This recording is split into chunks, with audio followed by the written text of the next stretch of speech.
Dance കളിക്കാൻ നിൽക്കുവാന്നോ പൊന്നു? Dance കളിക്കാൻ നിൽക്കുവാന്നോ? ഈ പാവ എന്തിനാ കൈ പിടിച്ചേക്കുന്നേ? ഡാൻസ് കളിക്കാനാന്നോ?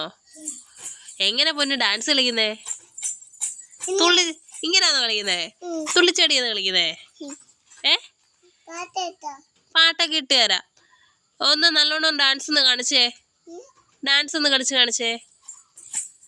അങ്ങനെയാണോ കളിക്കുന്നേ? ഈ പാവയെ വെച്ച് എന്തിനാ കളിക്കുന്നേ? പാവയെ വെച്ച് എങ്ങനെയാണോ കളിക്കുന്നേ? ആ പാട്ടിട്ട് കഴിഞ്ഞാൽ പൊന്ന് നല്ലോണം കളിക്കുവോ? കളിക്കണം. എല്ലാരും കാണിക്കണേ ഡാൻസ് കളിച്ച്. കുഞ്ഞ് അംഗൻവാടി പോന്നോ? ആ എന്താ അംഗൻവാടി പാത്തേ? പാട്ടിട്ട് തന്നാ മാത്രം മതിയോ? അംഗൻവാടി പോണ്ടേ?